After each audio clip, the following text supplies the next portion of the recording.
Hi, my name is Emily Goknar, and I am a Mechanicsburg graduate.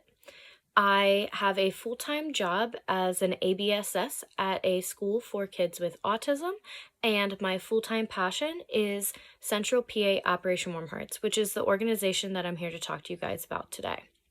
Central PA, Central PA Operation Warm Hearts is an organization that I started when I was in college.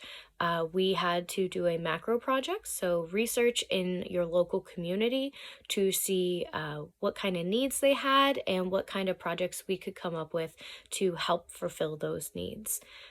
For me, I grew up in Mechanicsburg, so Harrisburg, York, and Carlisle are all about 20 minutes from my house.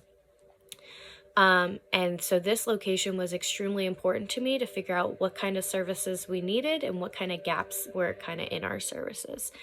I chose to look specifically at homelessness and what type of services were provided and where we needed to kind of fulfill those gaps. I found that there were a ton of amazing organizations out there that provided services for homelessness, but there was one common thing that they all utilized, and that was donations. Being a nonprofit, as we are, and looking at the other nonprofits in this area, when you're looking at a donation, that's something that makes a difference whether you can give to participants or not.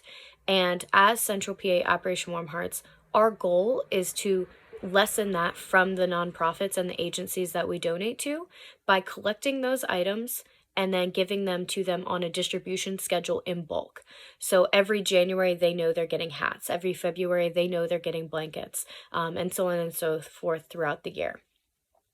Our purpose is to really provide the consistencies to the nonprofits that are doing the case management, the housing, and clothing, food, all of those items on a much smaller scale where we can impact 3 different counties and 12 different organizations.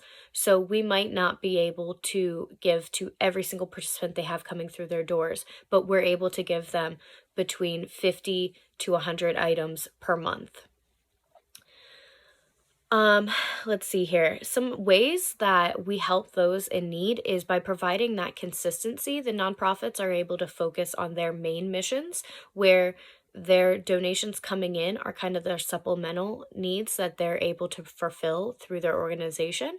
And also, we're able to provide some warmth where most of our items are coming, they're hand knitted.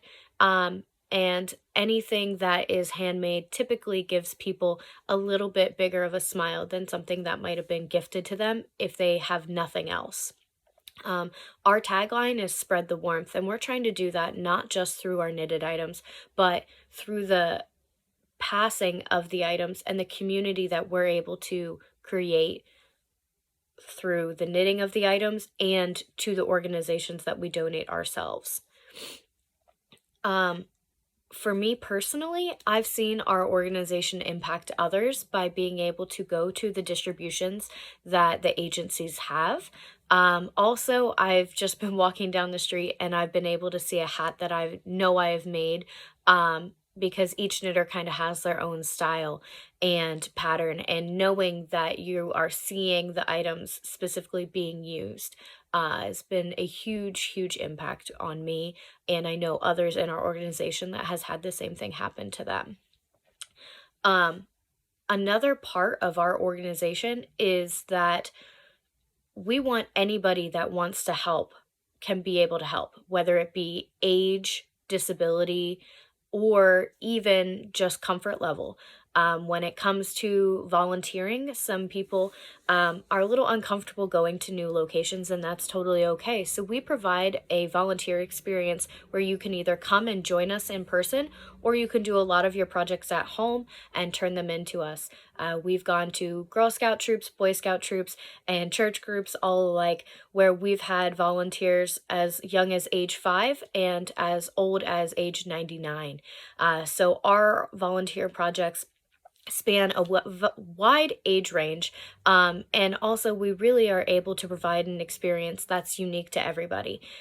Each person comes in, they might have a knowledge of knitting or making blankets or running a drive, but then they come in with a completely different experiences and able to provide their experiences into Operation Warm Hearts as well. As eighth grade students, I know that you have a lot going on. You guys are busy, sports, music, friends, and academics. So to look at volunteering is something that's just added to your plate, but it's a great experience and it really builds who you guys are. We would love for you guys to come join us, whether that's at the Environmental Center. We're there on the third Sunday of every month from 1 to 3, or by participating with us and holding a drive and donating items to us. Attached is a flyer on all the different projects we do and how best to kind of do those things. But you can also email us at OpWarmHearts, so opwarmhearts@gmail.com. We're also on Facebook for your parents to connect with us, and we also have a website as well. But feel free to connect with us, and we'd love to discuss any ideas you guys have and love to connect with you guys as individuals or as a group too. Some advice that I have for you guys is really look at what your passions are. I know you guys do so many activities, and Mechanicsburg is a great at having so many different opportunities for students. But look at who you are and what you want to do, and just find something out there to build those experiences. For me, crafting was kind of my thing, so finding areas where I could do things and create those passions. I also have a disability. I am dyslexic, and when I was in eighth grade, I also developed a tic disorder where I hiccuped all the time. And this went all the way until I was 23, so 10 to 11 years of just hiccuping. And it was really hard for me to be able to figure out how I could get back into the community when I just wanted to isolate so badly due to my disabilities. Knitting for me became my passion, and it became something that I could do on my own time whenever I felt good. And it was something that I really wanted to be able to show others. And it was an easy way for me to show somebody that I cared without having to be right next to them or be with them if I didn't feel good.